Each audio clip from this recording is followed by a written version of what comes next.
Sir, hindi ko malapit-lapitan. Hindi ko na sinundan. Baka makahalata eh. Pagawin sa inyo riyan. Sa direksyon yan. Hindi ba, harapan na lang namin dito. Yes, sir.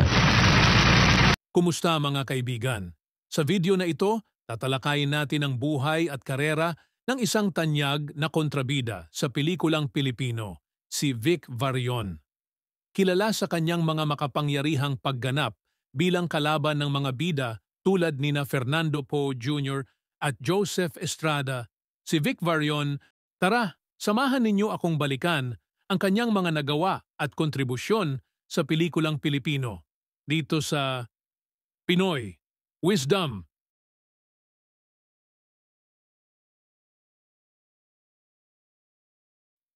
Ipinanganak noong 1945, si Vic Varillon ay nagsimulang pumasok sa mundo ng pelikula noong dekada 60. Hindi gaanong dokumentado ang kanyang maagang buhay, ngunit ang kanyang mga unang papel bilang kontrabida ay agad nagbigay sa kanya ng pagkilala sa industriya.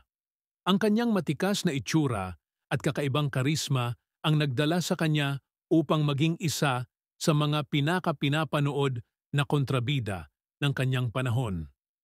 Sa loob ng kanyang karera, ilan sa kanyang mga tampok na proyekto ay ang Sandakot na Bala, 1988, Tondo, Libingan ng Mga Siga, 1992, at Agaw Armas, 1986. Sa mga pelikulang ito, ipinakita ni Varillon ang kanyang kakayahang magdala ng tensyon at lalim sa mga karakter na kanyang ginampanan.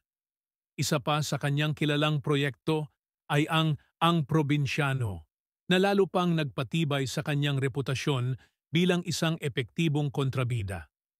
Bukod dito, naging bahagi rin siya ng mga pelikulang tulad ng Mascarados, Pearl of the East at Doble Cara, kung saan ipinakita niya ang kanyang versatility sa pag-arte. Ang kanyang mga pagganap ay hindi lamang nagpapakita ng kanyang galing bilang aktor, kundi pati na rin ng kanyang kakayahang mag-adapt sa iba't ibang genre ng pelikula. Sa kabila ng kanyang pagiging isang kontrabida, nag-iwan si Vic Varillon ng malaking marka sa pelikulang Pilipino. Ang kanyang mga pagganap ay patuloy na inaalala at kinikilala ng mga manonood at kapwa-aktor. Ang kanyang impluensya ay hindi lamang sa screen, kundi pati na rin sa mga bagong henerasyon ng mga artista na sumusunod sa kanyang yapak. Major, mga alagad tayo ng batas. At may batas tayong dapat sundin. Batas! Ito batas. Nasa kamay ko. At diyan nagtatapos ang ating kwento tungkol kay Vic Varillon, isang aktor na nagbigay ng kakaibang lasa sa bawat pelikulang kanyang sinalihan. Ang kanyang legacy bilang isang mahusay na kontrabida ay mananatiling buhay sa puso ng mga tagahanga ng pelikulang Pilipino. Salamat sa inyong panunood. Huwag kalimutang mag-like at mag-subscribe para sa mas marami pang kwento tungkol sa mga alamat ng pelikulang Pilipino. Hanggang sa muli! Dito lang yan sa Pinoy Wisdom!